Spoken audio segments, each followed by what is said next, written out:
So at this point, guys, I want to show you a segment that I recorded this past week with Good Politic Guy. If you are not following him on Twitter, he is an absolutely fantastic follow. He does a show on YouTube. Go look him up, Good Politic Guy. And this was a segment we recorded last week, so it is perhaps a little bit out of date on some of the updates on the topics we were talking about. Just keep that in mind. This was recorded, I believe, on Wednesday. So this is Mac, also known as Good Politic Guy, joining to talk about the Democrats' inaction and how that will affect them going forward politically. I'm very happy to have back on the show Mac, also known as Good Politic Guy. Mac, thanks as always for taking the time today. Yeah, appreciate it. Thanks for having me, man. For the viewers, if you're not following Mac, you can find him on YouTube. Also going to throw his Twitter handle up on the screen there. Go follow his work.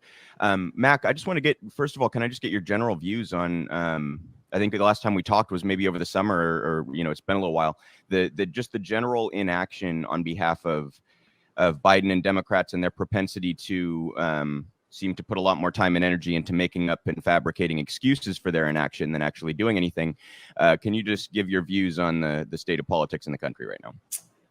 Yeah, it's, I mean, honestly, you said we talked like in the summer, and I genuinely feel as though the situation has not materially changed in any substantive way. I mean, the things that we were talking about, like literally months ago with the beginning of the negotiation processes on, Build Back Better or the bipartisan infrastructure framework, or even voting rights legislation like we just saw play out, it pretty much all played out exactly as we were predicting, right? You do these bullshit, bad faith negotiations behind the scenes mostly, and, you're basically allowing a handful of corrupted ghouls within the Democratic Party to completely set the legislative agenda. And, we've seen the natural result, the inevitable result of that, which is just failure and L after L after L. So.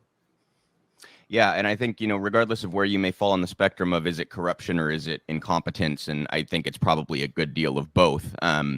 The result seems to kind of be the same. Can you talk a little bit about the rotating villain that they seem to like to use? And I guess I'll put it this way. Do you think the agenda or their purported agenda would be much closer to being accomplished if Manchin and Sinema were out of the way? Or do you think Reid or Kelly or Feinstein or fill in the blank would have just filled that vacuum back up?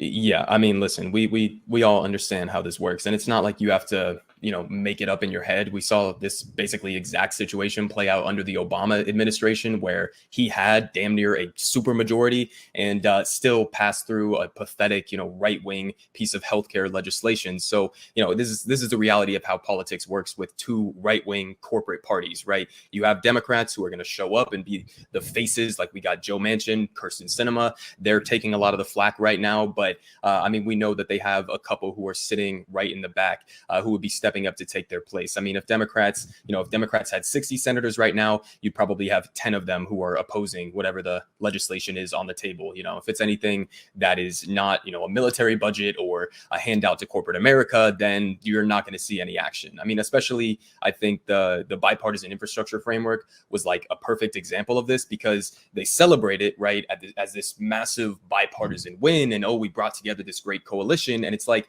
well, I mean, if you understand the types of people who would be willing to vote for a bill like that, they're mostly just like corrupted Republican senators and corporate Democrats. And the result of that was a completely pathetic, watered down, hollowed out handout to corporate America, essentially, that doesn't even come remotely close to addressing the needs of infrastructure in the country. So it's like, that's what you get from working alongside, a bipartisan coalition. And that reality, I don't think would honestly change, even if it was Democrats who had 60, Senate seats. They're just going to have 10 Democrats start acting like Republicans, basically.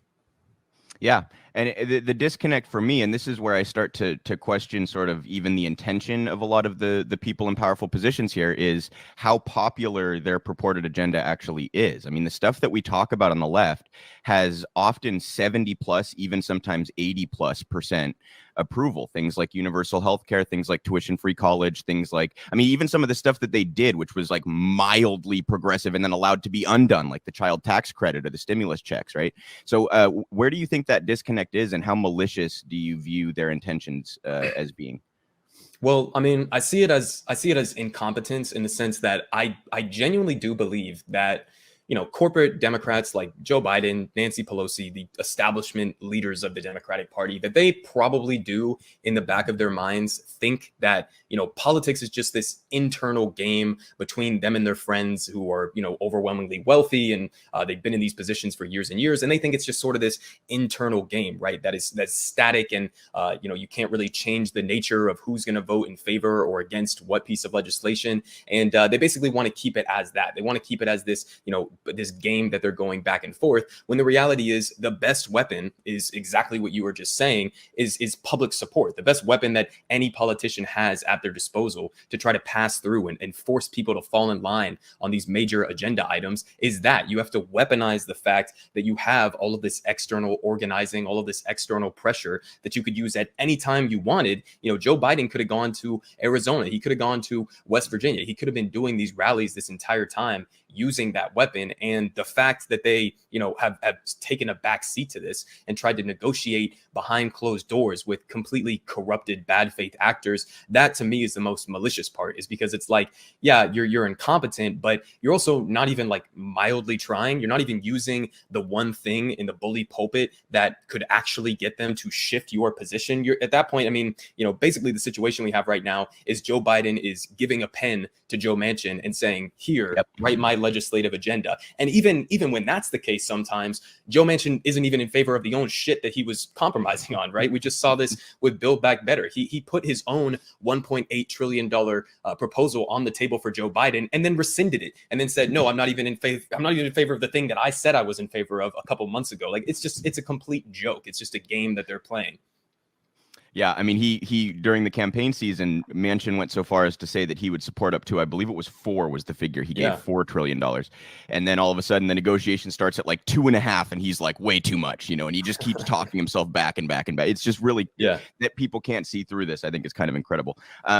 So I saw you put a video out just the other day here about the situation with Ukraine, and I was hoping you could talk a little bit about the to me, it sort of undercuts their argument that it's so hard to do anything in Washington, that the moment there's an opportunity to throw fuel on the fire of war, we have no problem rushing to put together legislation to send weapons around the fucking world. Can you just talk a little bit about the priorities and what that says about the Democrats' rhetoric about how difficult it is to do things in Washington? Yeah, I mean, listen, like we were just talking about with public support, I would like to see some polling done on sending, weapons and ammunitions to Ukraine right now. I mean, or even, heating up the potential of a hot war with Russia right now. I mean, I don't think that the overwhelming majority of Americans want to go, fight and die for territory that they couldn't even point out on a map. So that's number one. But I mean, these are the priorities that both the Democratic and Republican parties have been having for decades. I mean, if there's one thing you can find consistent bipartisanship on, it's war, and it's, again, handouts for corporate America. It's very consistent that we have seen this. But I mean, yeah, their priorities are always going to be shoving through the Pentagon budgets, shoving through the State Department increases, and weapon sales to Saudi Arabia and all of these other countries. And now it's just adding Ukraine to that list, trying to increase tensions with another, nuclear armed superpower, as if, we should be expanding our military alliances right up onto the border of Russia. It's absolutely batshit crazy, in my opinion. Yeah, and they do this. They like to start the story at the most convenient place so they can claim self-defense, right? So Psaki gave that presser where she said, "Let's not forget who the aggressor here. The aggressor is Russia."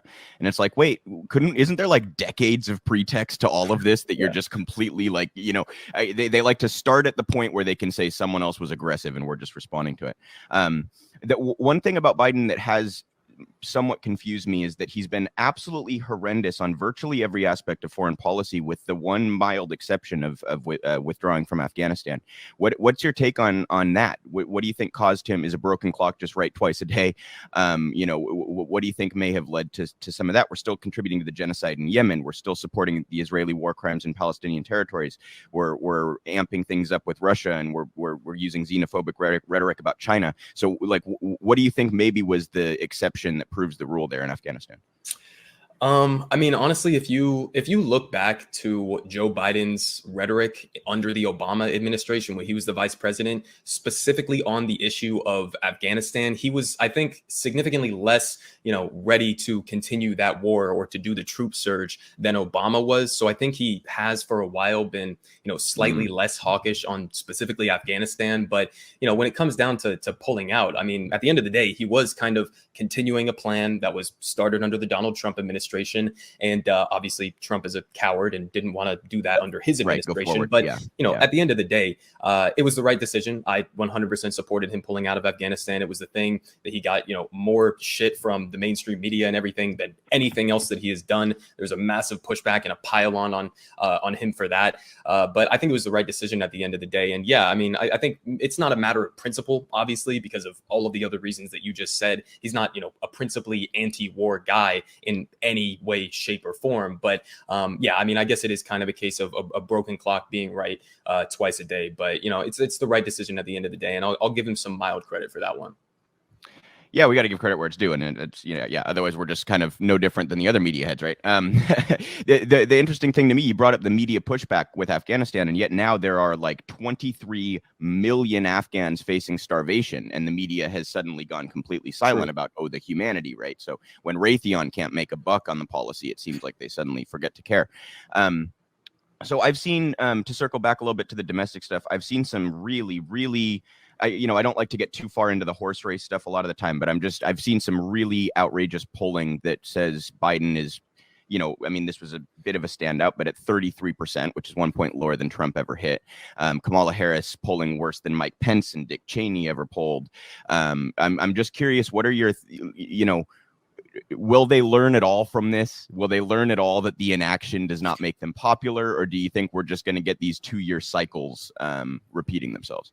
Yeah, no, I don't think they've learned absolutely jack shit from this entire thing. I mean, Joe Biden was just out the other day doing a press conference where he was literally saying, "I don't believe the polling." And it's like, oh, I mean, okay, man, you can say that, but you're kind of overwhelmingly disliked right now. And same with Kamala Harris. I think there's two different components to this, right? I think Kamala Harris's disapproval rating or her lack of high approval rating is just because she's Kamala Harris, right? And she's a totally vapid, hollow politician that has no charisma, no substantive policy positions that are popular. So it's like, yeah, no shit, she's unpopular. She's a terrible politician. We saw that in the Democratic primary. So that part's not really that surprising to me. The drop off for Joe Biden, I think, is a little bit more surprising because coming in, obviously, he had an extremely high approval rating, especially after he sent out the stimulus checks. That was when he hit his peak, was a couple weeks after that.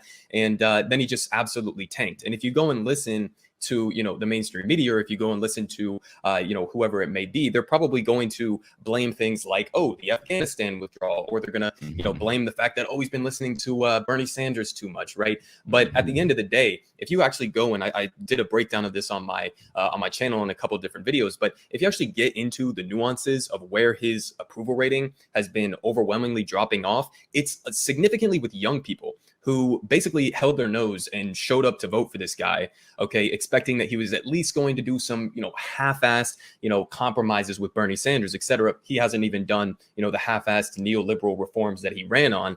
But the most significant drop-off has been among young people, okay? And so what could you do to actually remedy that situation, right? It's mostly under 35-year-olds. Well, cancel student debt, legalize marijuana. You could do so many things just by executive order immediately. I mean, you could go and do this tomorrow on a sheet of paper and just put your name on it, and that's it. I mean, he has these things that he can do that he's simply choosing not to do. For what reason? I mean, you tell me. This is a guy who created a lot of the problems that we're facing right now, even on just those two things that I just mentioned, student debt cancellation. I mean, this is a guy who helped to craft the bankruptcy legislation that led to the student debt crisis we have right now. This is a guy who helped write the crime bill and helped push for the criminalization of marijuana and a whole host of other drugs that shouldn't be criminalized in any way, shape, or form. So it's like, these are the problems that Joe Biden spent his entire Senate career creating alongside Republicans. So it's like, yeah, I mean, did anybody really expect that this guy was going to come in here and be the new FDR, or that he was going to come in here and be a popular president? No.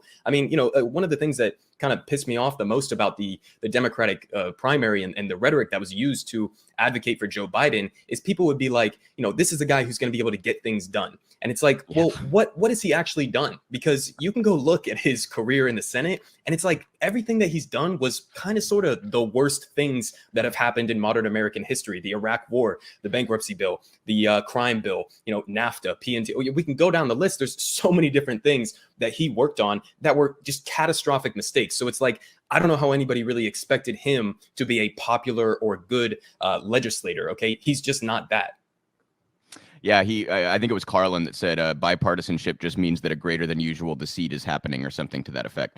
And I think that's largely true. Usually bipartisanship is awful. And I'm confused by their the flip on rhetoric. They like to accuse progressives of somehow aiding Republicans by running against Democrats in Congress and things like that. And then they turn around and brag about see how we're working with the Republican. I think it's so.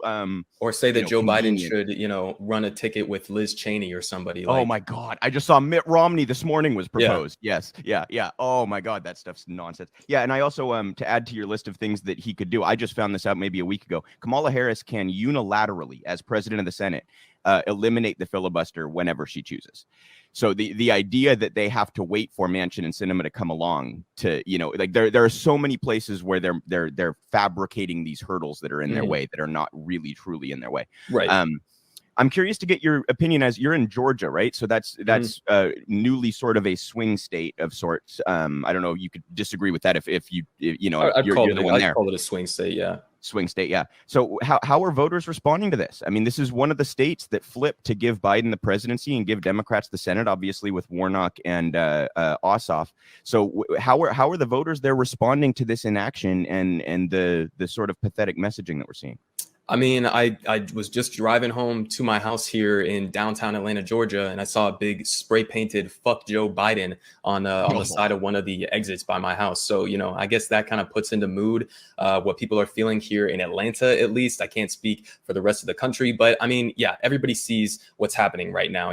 Joe Biden, he ran his campaign largely on just being, I'm the guy who's going to beat Donald Trump. And so, the inevitable reality of that is, with enough time passing, with Donald Trump banned off of Twitter and not really in the spotlight anymore, then people are gonna start to see who you are, right? And they're going to start to see this pathetic shell of his former self emerge. And the fact that he hasn't really gotten anything done, hasn't sent material relief to people basically since the stimulus checks. They just let the child tax credit expire. They're doing there's so many different ways they've been letting people down. I mean, even on the stimulus checks, right? That was the main selling point that John Ossoff and Raphael Warnock were using to get themselves elected and to get Joe Biden elected, to motivate Georgia voters. They were saying over and over and over again, $2,000 checks, $2,000 checks. We're going to give a $2,000 check, ship it to you in the mail. And then Joe Biden takes office and it's not a $2,000 check. Sorry. What we had actually meant was, it's this plus this. And, that's the whole Joe Biden administration. It's just been a constant letdown, austerity where there doesn't need to be austerity, and just making everything more complicated and less of the big, bold change that they pretended like they were going to be enacting when they were running. Absolutely. And I want to circle back to Trump, but I want to note quickly, Pelosi just announced, I think it was yesterday, the day before, that she is running again for the House. Your senator, John Ossoff, was one of the co-sponsors, or I believe he actually wrote the bill, of the bill that would have targeted not just, there are other bills in Congress that target congressional insider trading. Ossoff's bill in particular went further and said, we're also going to target spouses, which seems to be a pretty direct shot at Pelosi because her husband is a big wig investor and they make millions and millions of dollars on this stuff. I was just curious what your thoughts are on that sort of divide that seems to be there. Is that because they were running against Loeffler and Perdue, who themselves were accused of insider trading? Is there maybe some local politics going on there? What do you see with that dynamic? I definitely would say that was a big component of it, the Perdue and Loeffler corruption, because you saw that plastered on every billboard in downtown Atlanta to motivate people to show up. So it's not really surprising to me that he would try to take a stand like that. Now, again, how much teeth would it actually end up having if we went through the entire legislative process and, even Nancy Pelosi got her hands on a bill like that. I don't really know what the end result would be, but in its current form, the bill that John Ossoff, he did actually write it. But the bill that he wrote, it would be pretty good, goddamn good. I mean, like, I don't know how else to say it. It's the very bare minimum, because we're literally talking about, should politicians be able to literally do insider trading? So it's like, that shouldn't really be a debate going on right now, but it is a debate apparently. So I kind of wish that, in addition to introducing that, because obviously that was intentional on his part, not just the, Georgia local politics side of it, but, that was a couple weeks after Nancy Pelosi came out and defended insider trading, basically. But so I do think it was kind of a shot across the bow, but he could have gone significantly more aggressive at directly Nancy Pelosi and other corrupt members of Congress who are doing insider trading effectively. So, if you actually want to get something like that passed, you're probably going to have to be a little bit more aggressive about it. And this may be a naive question with a very obvious answer, but I'm going to ask it anyway. Why is it that Ossoff can write a bill like that, but if Bernie did, he would be immediately accused of dividing Democrats, you're helping Republicans, you're arming the right, et cetera, et cetera? Yeah, I mean, well, yeah, everybody, I mean, every single liberal, you run against Hillary Clinton and dare to challenge their queen, then, you pretty much burned all of those bridges for a lot of liberals in this country. But yeah, I think part of it is that. I think part of it is, John Ossoff, he's better than Joe Manchin, but he's not in line with Bernie Sanders necessarily, or really anywhere close to that. So, he's not nearly as threatening to the establishment, I think, as somebody like Bernie Sanders would be. But yeah, I mean, you know that they're just triggered all the time. They're just pissed at anything that Bernie does. He's always going to be in the wrong. Yeah, he could write a bill that said Democrats are great, we should all celebrate Democrats, and they'd be like, fuck you, you're dividing the party. Yeah, it's something else. So I wanted to circle back to Trump, and I'm fascinated by the potential that I think it's kind of hilarious and ironic that Democrats may actually drive him to run again by pursuing legal avenues against him, which would mean that the only immunity that he would have is if he was elected back to the presidency. I don't know. I'm certainly not suggesting that you don't press charges against someone who's committed the kind of crimes that Trump has committed. That's not at all the position I'm taking. I find it kind of hilarious and ironic that they might end up fucking themselves in 2024 by pushing these suits. And I'm just curious what your general thoughts are. Do you think Trump's going to run? Do you think that if he does, he'll be the nominee? And do you think that the Democrats stand any chance of defeating him? Let's go in order there. I think, yes, that Donald Trump is going to run. I mean, as of right now, unless his health takes a serious turn, I guess. But I definitely think just purely for his own ego, he wants to run again. I actually just saw a clip yesterday, I think it was, of him out on the golf course at Mar-a-Lago, and he called himself the 45th and the 47th president, which is kind of simultaneously acknowledging that he did lose to Joe Biden, but also saying that he does want to run again. So I think he's definitely going to run again. Also, probably because he doesn't want somebody like Ron DeSantis to just, usurp that role from him. And I think that he kind of hates Ron DeSantis right now, because Ron won't, accept and say, I'm not going to run if you decide to run. And so there's kind of a little bit of tension there, I guess. But I think at the end of the day, he is going to run. And if he does run, he's going to win. OK, it's Donald Trump. He's going to win the Republican primary, at least. Then we'll go to a general election, and that basically depends on, whether or not Democrats decide to do anything between now and then, and also, who they decide to nominate. If it's Joe Biden, I think he loses. If it's Kamala Harris, she loses. If it's Pete Buttigieg, he loses. So, you got to get a little bit more creative here if you're actually going to put up a fight against that. Yeah, I do think that there is beginning to be some acknowledgement among the powers that be, and by that I basically mean like Barack Obama and those types who have the sort of behind the scenes leverage among the party elites. I think there is some acknowledgement that Kamala might have been a horrendous mistake. Now, whether or not they will admit that or do anything about it, I think is a totally different story. They seem to be prepping Pete for another run, which I think would be insufferable for all of us. But he is sort of that you couldn't really make a better democratic robot in a lab than Pete. Do you have any speculation about what the left may be able to accomplish in 2024? Do you see anyone stepping up to fill that void for us and taking a leadership role? I'm less and less inclined to engage, no, not engage. I'm less and less inclined to place my hopes in electoral politics. I think direct action and organizing and strikes and things like this are probably going to produce more. But at the same time, I still view it as a tool, and I'm very disheartened by the lack of leadership that's arisen on the left since Bernie. Yeah, I mean, at the end of the day, a lot of it depends on what Joe Biden decides to do, because it is damn near impossible, regardless of how unpopular they are, to beat a sitting president in a primary and then go on to win a general election. So that in and of itself would be extremely difficult if Biden decides to run. If he doesn't decide to run, then it's a lot more of an open field, and maybe we could throw somebody in there who, gets some name attention and stuff, and takes that from Kamala and Pete, which, they're not exactly the hardest people to beat in a Democratic primary, if that's what it comes down to, right? Especially Kamala Harris. But, I mean, as far as names that I could throw out there, man, it's looking pretty dark right now. Bernie, he's going to be 650 years old. He's not going to run again.